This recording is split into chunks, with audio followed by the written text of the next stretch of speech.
सास बहू की लड़ाई। सुनंदा अपने पिता की इकलौती बेटी थी। नाम के मुताबिक देखने में भी बहुत सुंदर थी। जब वह अपने ससुराल गई तो उसे उसके मुताबिक ही सब कुछ मिला। किंतु आजकल की लड़कियों को अधिक टोकना, समझाना, अपने मन के मुताबिक चलाना सासू माँ को अब कहाँ रह गया है। एक कहावत तो आपने सुनी ही होगी, जो किया बहू से टकरार, खो दिया उसने बेटे का प्यार। इसी कहानी के मुताबिक सुनंदा की सास सुनंदा को हमेशा समझाती, बहू ऐसा करो, ऐसा न करो। नई नहेली बहू को थोड़े दिनों में ही अपनी सासू माँ से चिढ़ पैदा होने लगी। इस प्रकार यह सिलसिला आगे की ओर बढ़ता गया। एक दिन सुनंदा के घर कुछ मेहमान आने वाले थे। सासू माँ बोली, बहू आज कुछ अच्छी अच्छी व्यंजन बनाओ और मेहमानों के लिए चाय नाश्ते का इंतज़ाम भी अच्छी तरह से होना चाहिए। बस अब क्या था, इतना सुनते ही सुनंदा गुस्से से लाल हो गई। उसने जल भूनकर उस दिन तो काम किया, लेकिन उस दिन के बाद सुनंदा ने चाल चलना शुरू किया। सास जैसा कहती वह ठीक उसके विपरीत करती थी। सास ने भी पुरानी कहावत के मुताबिक बहू को उसके माता पिता को गाली देना, उसे कोसना और बड़बड़ाना शुरू कर दिया। दोनों सास बहू में आनाकानी हमेशा चलती रहती थी। एक दिन सुनंदा अपने पिता के घर रोती पीटती पहुंच गई। बस अपने पिता से बोली, पिताजी आप तो डॉक्टर हैं, मुझे कुछ ऐसी दवा दीजिए जिसे खिलाकर यह बुढ़िया गूंगी हो जाए, क्योंकि वह मुझे गंदी गंदी गालियाँ देती है।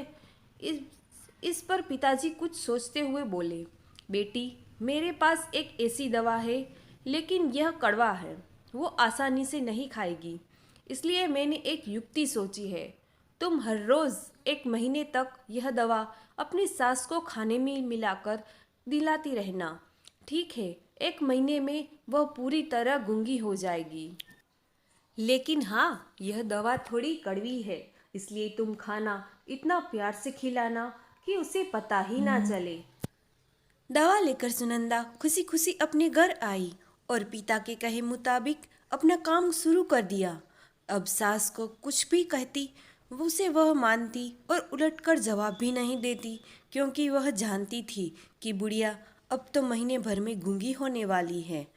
बोल ले जितना बोलना है, उसके बाद यह चैन से रहेगी। अब हर रोज़ वह प्यार से चुटकी भर दवा खाने में मिलाकर प्यार से माँ जी को देती। माँ जी समझती शायद इसके माता पिता ने इससे समझाया बुझाया है, इसलिए यह लड़ना झगड़ना बंद कर दिया है।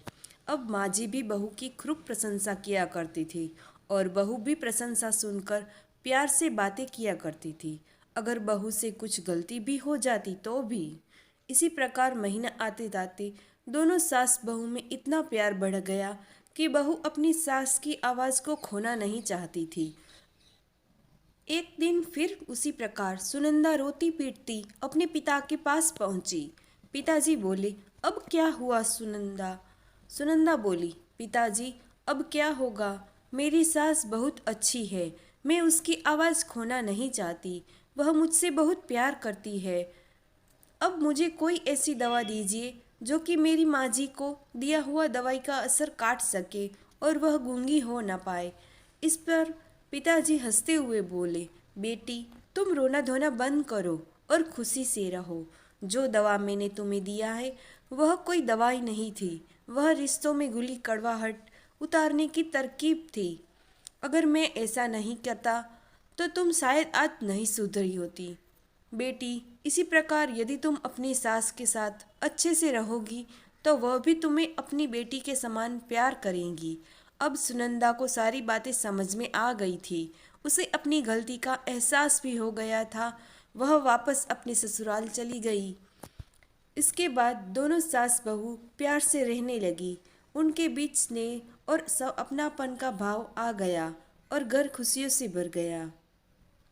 आपको यह कहानी कैसी लगी हमें कमेंट करके ज़रूर बताएं। हमारे चैनल को लाइक करें, शेयर करें एंड सब्सक्राइब करें। Thank you.